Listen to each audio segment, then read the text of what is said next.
This channel does not promote any violent, harmful, or illegal activities. All content provided by this channel is meant for an educational purpose only.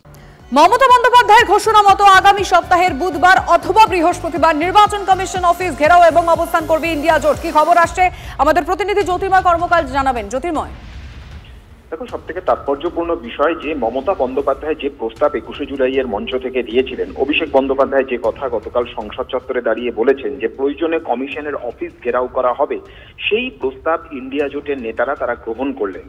আজ India জোটের সংসদীয় দলের নেতাদের সকাল 10টার সময় একটি বৈঠক ছিল মল্লিকার্জুন খাড়গের ঘরে। সেখানে বিরোধী দলনেতা রাহুল গান্ধী উপস্থিত ছিলেন। আর সেখানেই মমতা বন্দ্যোপাধ্যায়ের এই প্রস্তাবের কথা পেশ করেন ডেরেক ওব্রায়ান, তৃণমূল কংগ্রেসের রাজ্যসভা দলনেতা। এবং সেই প্রস্তাব সমস্ত বিরোধী দলগুলি গ্রহণ করেছেন বলে ডেরেক ওব্রায়ান তিনি দাবি করেছেন। এবং সিদ্ধান্ত গৃহীত হয়েছে যে আগামী সপ্তাহের বুধবার বা বৃহস্পতিবার জাতীয় নির্বাচন কমিশনের অফিস মিছিল করে গিয়ে ঘেরাও করা হবে এবং পুলিশ যদি বাধা দেয় তাহলে সেই জায়গাতেই ধর্ণা বা অবস্থানে বসে পড়বে সমস্ত নেতারা। এবং এক্ষেত্রে তৃণমূল কংগ্রেসের উদ্যোগের নেওয়া এই কর্মসূচিতে ইন্ডিয়া জোট, কংগ্রেস সহ সমস্ত দল সেখানে তারা সামিল হচ্ছে। এবং যে সিদ্ধান্ত হয়েছে যে অভিষেক বন্দ্যোপাধ্যায় যে কথা বলেছেন যে এসআইআর হচ্ছে সাইলেন্ট ইনভিজিবল রিগিং, সেই বিষয়কে পোস্টারে রেখেই কিন্তু এই প্রচার চলবে এবং অন্যান্য বিরোধী দলগুলোও কিন্তু তাদের পোস্টারে এই কথা ব্যবহার করবে বলে ডেরেক ওব্রায়ান তিনি জানিয়েছেন। ধন্যবাদ। সংসদে নজর রাখতেই হচ্ছে, তার কারণ আজও এসআইআর বিরোধিতায় বিক্ষোভ কিন্তু অব্যাহত। সংসদ চত্বরে বিক্ষোভের ছবি সামনে আসছে। প্ল্যাকার্ড হাতে বিক্ষোভে সামিল হয়েছে প্রিয়াঙ্কা গান্ধীও। ঠিক গতকাল আমরা দেখেছিলাম প্রথমে তৃণমূল, পরবর্তীতে ইন্ডিয়া জোটের যারা শরিকরা রয়েছেন তারা সামিল হয়, আর আজও সেই বিক্ষোভে সামিল প্রিয়াঙ্কা গান্ধী।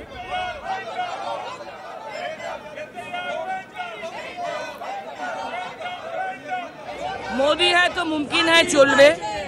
যতদিন অন্যায়ভাবে ভোটার লিস্টের এই অসামঞ্জস্য এবং সরাসরি যারা জেনুইন ভোটার তাদের বাদ দেওয়ার চক্রান্ত চলবে, ততদিন এসআইআর এর বিরুদ্ধে, ঘুরিয়ে এনআরসি করার বিরুদ্ধে তৃণমূল কংগ্রেস এবং বিরোধীদের সবার লড়াই চলবে।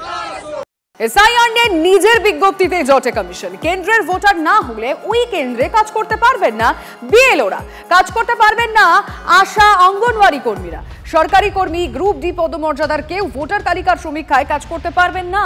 গ্রুপ সি ও শিক্ষকরা কাজ করবেন ভোটার সমীক্ষায়। এত দক্ষ সরকারি কর্মী কোথায় পাবে কমিশন? পুরুলিয়ার মতো প্রত্যন্ত এলাকায় কোথায় কর্মী? এসএসসি চাকরি বাতিল হওয়ায় বহু শিক্ষকের আসন ফাঁকা রয়েছে। রাজ্যের 294 বিধানসভা কেন্দ্রে মাত্র 64 এসডিও আছেন।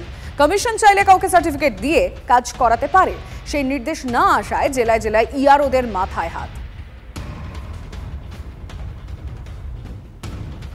17 বছর পর এই মুহূর্তে দাঁড়িয়ে আরো একটা বড় খবর। মালেগাঁও বিস্ফোরণ কাণ্ডে প্রমাণের অভাবে বেকসুর খালাস সব অভিযুক্তই। প্রাক্তন বিজেপি সাংসদ সাধ্বী প্রজ্ঞা সহ সব অভিযুক্ত বেকসুর খালাস হয়েছে। 2008 সালে, আপনাদের মনে থাকবে, 29শে সেপ্টেম্বর মহারাষ্ট্রের নাসিক জেলার মালেগাঁওয়ে ভিকু চকে বিস্ফোরণ ঘটে। সেখানে একটি বাইক ছিল আর সেই বাইকেই রাখা ছিল বিস্ফোরণ। সে বিস্ফোরক সেখান থেকে ফেটে 6 জনের মৃত্যু হয়েছে, 101 জন আহত হন। তদন্তে জানা যায় বাইকটির মালিক বিজেপি সাংসদ সাধ্বী প্রজ্ঞা। অভিযুক্তদের তালিকায় নাম ছিল লেফটেন্যান্ট কর্নেল প্রসাদ পুরোহিত, মেজর রমেশ উপাধ্যায়, সুধাকর চতুর্বেदी, अजय राहिरकर और सुधाकर धौर द्विवेदी। ये सवाल उठेगा कि वो 6 बेगुनाहों का दोष क्या था जो अब इस दुनिया में नहीं रहे। उनके परिवार को कब ये राहत मिलेगी जैसे राहत इन आरोपियों को मिल गई है। साध्वी ने अंदर ये कोर्ट के जज AK लाहौटी के कोर्ट में जज साहब के सामने ये बात की है। माननीय जज साहब को उन्होंने कहा है कि उन्हें 13 दिन तक ATS के कस्टडी में टॉर्चर किया गया था।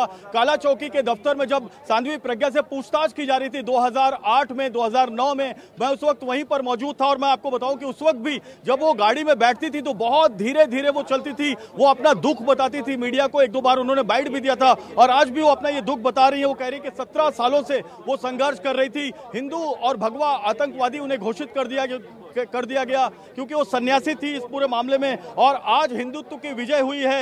जो समीर कुलकर्णी हैं उनसे भी हमारी बात हुई, दयानंद पांडे और सुधाकर चतुर्वेदी से हमारी बात हुई। उन्होंने भी ये बात को कहा कि उन्हें 9 साल तक जेल की यातनाएं तो भुगतनी पड़ी। जेल के अंदर तो वो तकलीफ झेलते रहे, लेकिन जब वो ATS की कस्टडी में थे तो वहां पर उनको बहुत दंडित किया गया, अपमानित किया गया और ऐसे ऐसे कृत्य कराए गए जो वो शब्दों में बता नहीं सकते।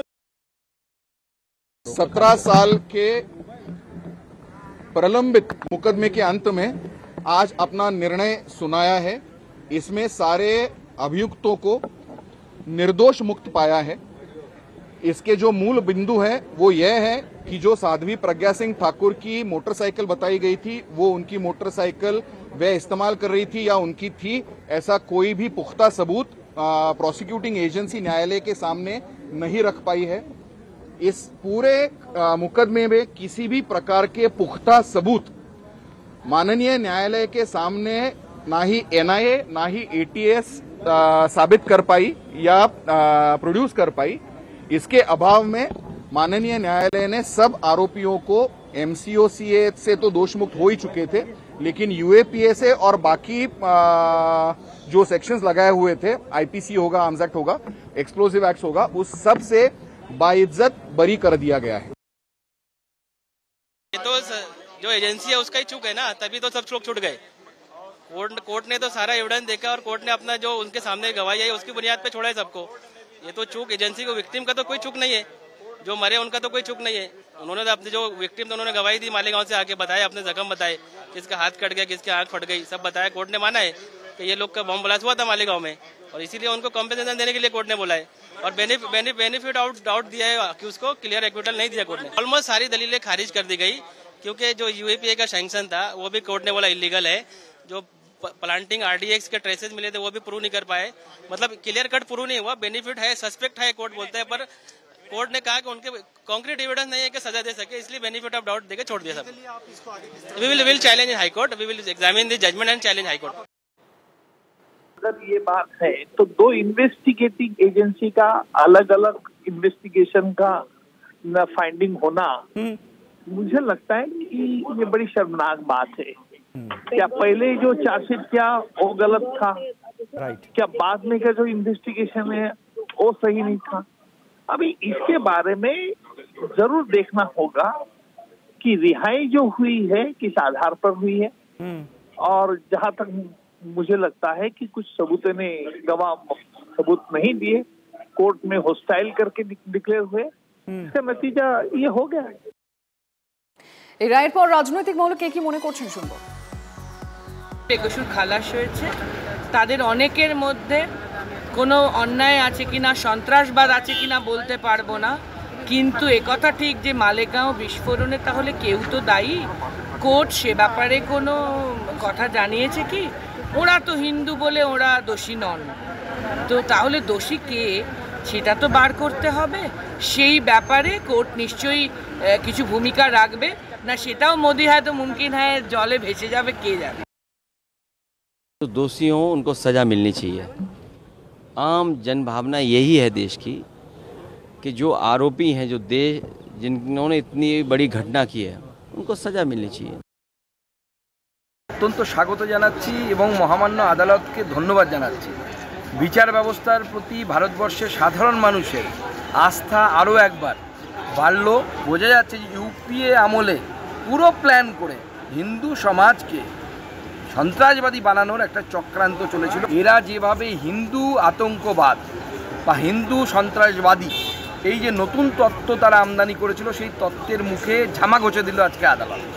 সোনিয়া গান্ধী সহ পি চিদম্বরম সহ যারা কংগ্রেসের মাতব্বর ছিলেন সে সময়, যারা চেষ্টা করেছিলেন হিন্দুদেরকে সন্ত্রাসবাদী রঙে রাঙিয়ে দেওয়ার জন্য, তাদের নাকখত দেওয়া উচিত এবং পুরো হিন্দু সমাজের কাছে ক্ষমা চাওয়া উচিত কান ধরে।